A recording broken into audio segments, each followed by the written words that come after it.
Hi guys, welcome to the 12 days of foundation. I'm going to be reviewing 12 foundations in 12 days. As always, I'll be doing a wear test showing you before and after, flash photo test, how it looks in natural light, how it looks at the end of the day. I will have timestamps down below if you want to skip ahead. And if you have any requests, I'm a little bit behind on filming, so let me know what foundations you would like to see reviewed. Be sure to subscribe as well because I'll be doing a giveaway in every one of these videos. That will be linked down below on my blog with all the details. Today, the first one, I still am getting requests for this even though it's not brand new, so I figured I would review it. It is the L'Oreal Age Perfect Radiant Serum Foundation, so let's go ahead and get started.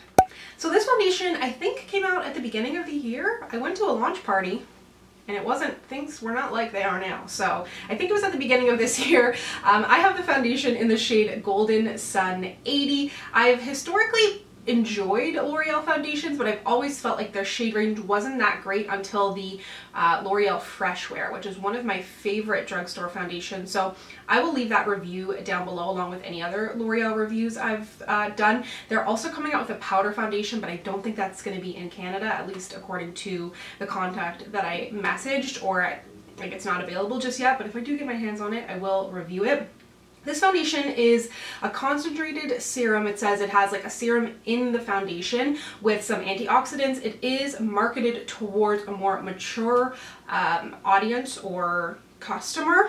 It says flawless coverage that evens tone, smooths without settling into lines. Over time, you'll get more hydrated and radiant skin. So I think that that's pretty interesting. It's supposed to be less creasy, less cakey, be a little bit more lightweight. Something to note about this, which drives me crazy about Canada, is we have very strict standards when it comes to SPF. So if you go to pick this up in the US, it will say it has SPF 50 in it. I believe, from what I can tell, I think I learned this at the event and I just did a little Google of the ingredients. I believe the Canadian version has SPF 50 in it as well because the ingredients seem to be the same, but we just can't claim it, which in my mind is so backwards because now we're putting SPF in things and not telling people in an effort to make sure that we're reaching the standard of like having an SPF in a product, if that makes sense. Like, it just feels like either way is kind of sticky, and that's why it takes foundations sometimes a longer time to get to Canada, in addition to having to put French on things. I'm talking way too much.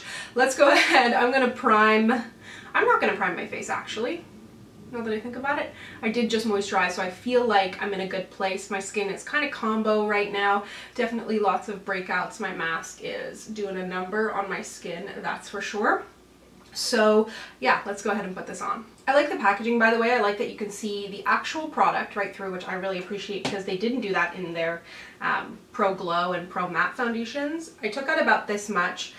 They say it's for people with mature skin and sensitive skin is kind of who they're marketing it towards, but of course anybody can use anything. But I think what's important is in the ads they actually used older women, which is so important. I'm going to use this e.l.f. sponge, which doesn't give a ton of coverage. If you want more coverage out of this foundation, definitely use a denser brush. But they say it has a hydrating serum in there, vitamin B3, even skin tone, smooths without settling into lines, and comes in 21 shades, which is pretty good.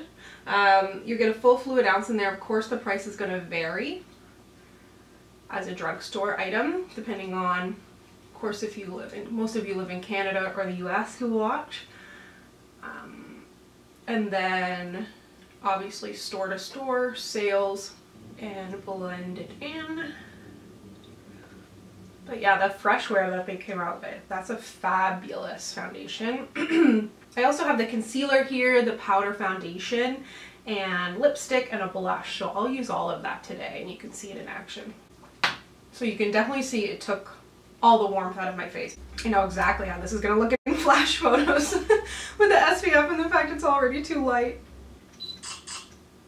And without fail, I'll have people commenting saying, your foundation's too light. Okay, let me take flash photos and I'll be right back. I'm not bitter, I swear. Okay, gonna go ahead and put on the concealer now. This is in the shade 250 Caramel Beige. I haven't tried any of the other shades of either the concealer or the foundation, so as you can see, the concealer is a little bit deeper than I would normally go under my eyes, but that's fine. And then again for the foundation, I'm not totally sure if maybe the next shade up might be better, but I feel like when I picked it up, this was the best looking one. The concealer, I will say I don't love because it's just not my type of formula, but it is nice. So if you're looking for something that feels really lightweight and feels moisturizing and light, and if you have issues with like every foundation being too matte and too heavy, this could be a good option. But for me, I prefer a more matte concealer. Like, again, not to be harping on the Fresh Wear, but I love the, well, it's not Fresh Wear, but the full cover concealer is fabulous. So I'm gonna go ahead and set my under eyes. I have both of the powder foundations. I've never actually tried the powder foundation on its own. So this is the Creamy Powder Foundation, and it's supposed to smooth and blur, minimize imperfections, even skin tone. And I have used this a few times. I've been using all of this. I will say though, like, I haven't been reaching for this foundation a ton, but I have been wearing it since I got it periodically, because I had been planning to test it when I got it a million years ago. And then, so for my under eyes, I'm using the shade 305 Cream Beige, and then to set my face, I'm going to use 335 Perfect Beige. And I will say, I like this powder foundation, but I still think I like the Pro Matte better. But if you find Pro Matte to be too matte for you, this might be a nice powder option that's a little bit lighter. Because you can see I still definitely have some sheen to my skin.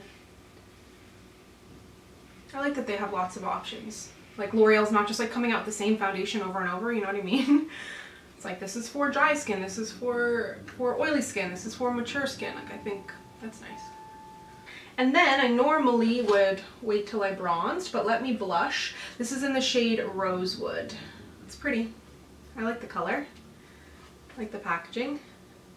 As usual, I could always do without like a mirror and stuff at the bottom, but we're getting there in terms of less chunky packaging when it comes to drugstore blush in time. Like, in my opinion, I could definitely get away without a highlighter. The blush is really nice. It has luminous color, so I feel like, yeah, it has like a little, like, teeny bits of shimmer in there, but they just kind of show up as luminous, which I think is nice. So I'm gonna go ahead and put on the rest of my makeup, and I will be right back.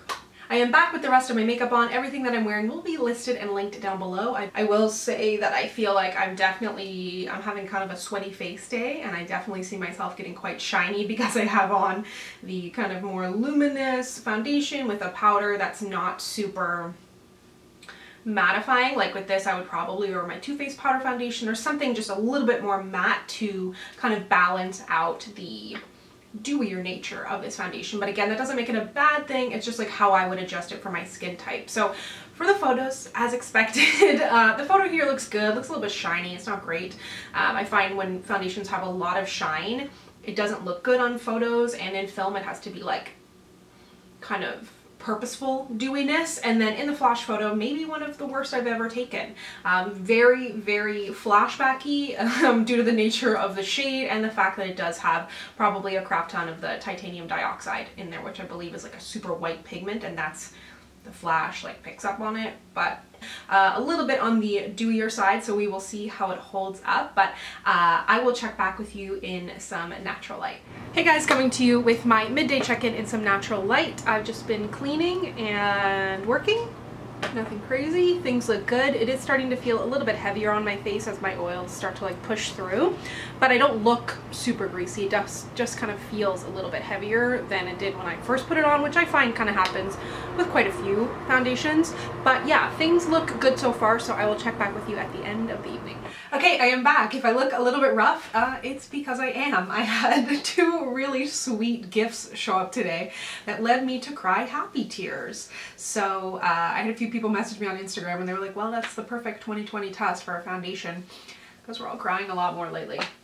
You can see there's a tear mark here, there's a tear mark here, there's a tear mark here, and it has worn away a little bit. Other than that, I do think it looks pretty good. I've lost some coverage here. I'm a little bit shiny, but not like greasy or oily like you kind of might have anticipated based on the original look of the foundation, where it had quite a bit of sheen. It didn't get much more shiny, I guess. I don't feel like it really, I think it warmed up a little bit, but didn't like majorly oxidize by any means. I always get the question about transfer proof.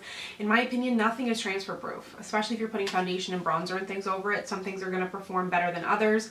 For me, I would still choose the L'Oreal Fresh Wear over this because it has like a more natural matte kind of satin finish, while this is a little bit dewier, although it doesn't slip around, which I appreciate, and like historically have worn it with a more matte powder foundation.